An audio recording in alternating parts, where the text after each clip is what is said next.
Hey UConn Nation, it's KK Arnold here. If you're looking for the latest UConn women's basketball content, go subscribe to Listen Up to Phil and Ryan. Go Huskies! Phil and Ryan, listen up. Ryan, this is take two. Are you with me this time? I hope so. I hope we're all good now. All right, on this Friday, July 28th, previewing we understand, Ryan, I'm sure you understand it too, that Jana injury. Yeah, we get it. It's something that we don't ever want to see. But hey, we need you guys to keep coming through. I know, Ryan, you want our subs to keep coming through and everybody. Isn't that right, or am I wrong? Yeah, I would certainly hope that everybody keeps watching our videos. Yeah. Yes. The season is definitely not over yet. And just keep in mind, Ryan, it hasn't even started. The European trip, Ryan, we're going to preview that and talk about that in the next 10 to 12 minutes. Ryan, how you doing this morning?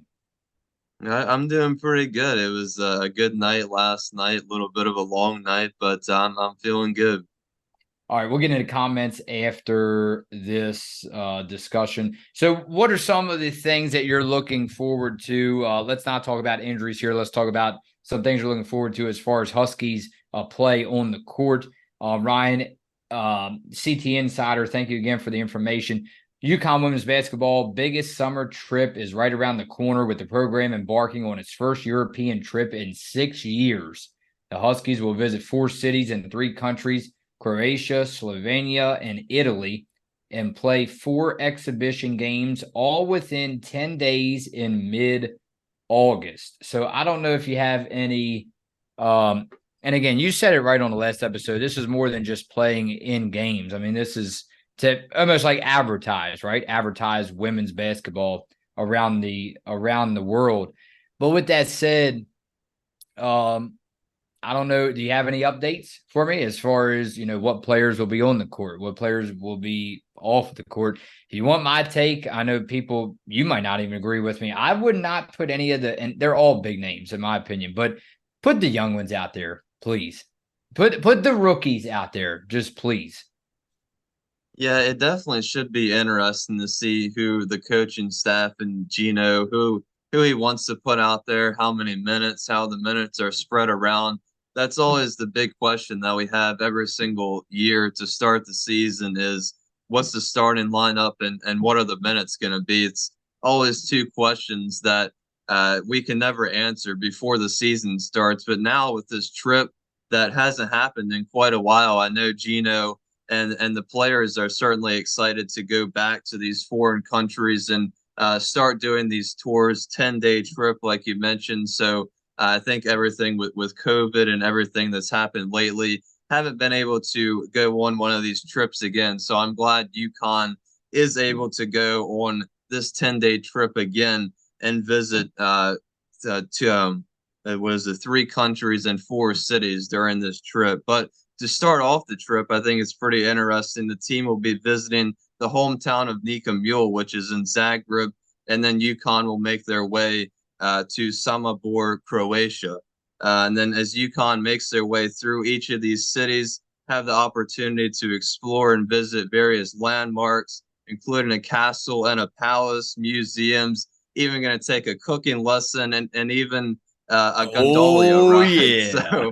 So it should be pretty interesting outside of just playing basketball. I think all the coaches and the players are going to get to enjoy themselves a little bit, let loose, kind of escape from basketball, practicing and playing, and just exploring different places, cultures, trying different foods. So I think it should be fun for everybody, and hopefully all the players can get even closer than what they already are. I think that'd be very beneficial before the season starts. But looking at it from a basketball standpoint, as Gino said, this trip is pretty much an extended training camp. I think it's going to benefit every player to gain even more experience, to get some real game action in real time. And I think, against experienced foreign teams as well, even though, of course, the games don't count, obviously, but UConn's going to see the work that's been put in during the off season so far in live action. So I think the coaches are going to be able to gain a lot of information about UConn, kind of fine tune some things, mistakes they see during these games. So I think, outside of playing basketball, like I says, it offers a pretty unique opportunity for everybody, and I'm sure it'll be a first time visiting these cities and countries for a lot of the players. So I think it'll be interesting, kind of on both sides. There's two different sides to outside and playing basketball. So I think this trip should be very interesting as a whole. Yeah, and they go after back-to-back seasons of heartbreaking injuries and gutting losses.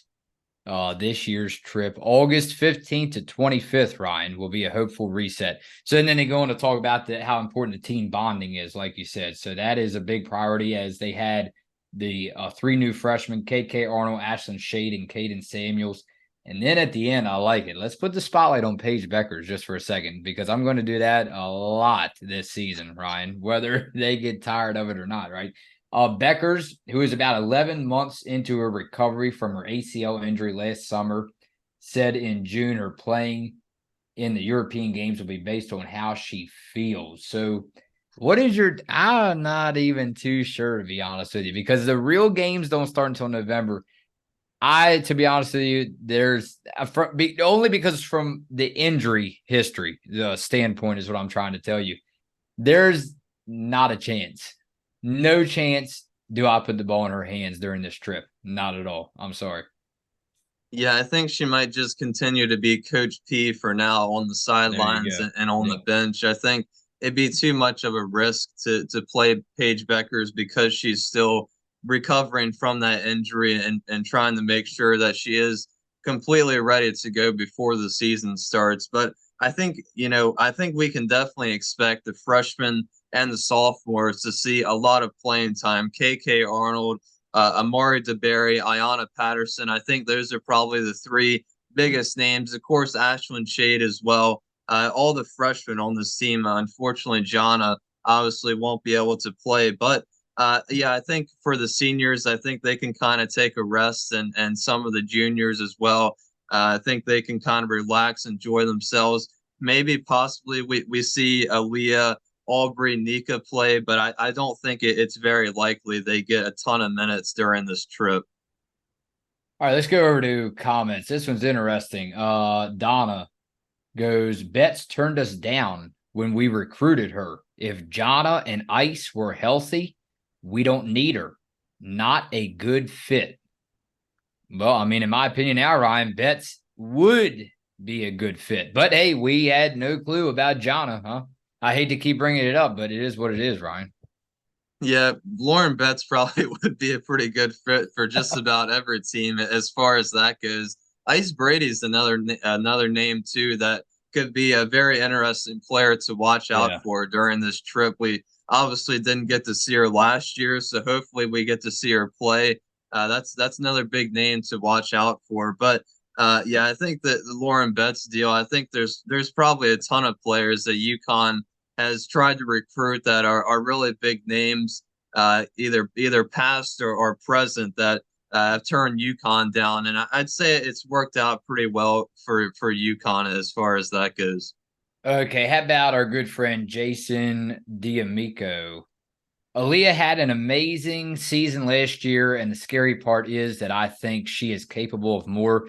I just love watching her play as an old fart who has been around a while. I would like to think I am a good judge of character. Aaliyah seems to me like the kind of person who you want your kids to look up to. Hey, Aaliyah, if you are reading this, the beaver is a proud and noble animal. Canadians know what I speak of. Peace. Yeah, I think Aaliyah is a pretty good person to model your basketball game after, and certainly a good person to look up to, as I think all of these young women are that are on this team. But I think for Aaliyah, she's definitely grown a lot as with her time here at UConn, as the seasons have gone along, as she's grown up as a UConn Husky, and I really think the coaching staff has done a really good job with Aaliyah. I think she's taken a lot from her coaches and teammates, learned a lot over the years, and I think last year was certainly the breakout year that we've all been expecting and waiting for. So, like I said, I hope she can kind of continue some of that momentum into the season, and I expect more big things out of her in her final year. A Friday, you know what they call it, Ryan? Fresh Fruit Friday. How about you get some fruit on this well over 100 degree day? It's going to be hot, Ryan. So stay cool and stay hydrated. Hydrated, if I can talk this morning, and I will see you right back here on Monday as we resume the series. One more player left, and I'm sure not only you, but everybody can guess who it is. Phil and Rye on Listen Up.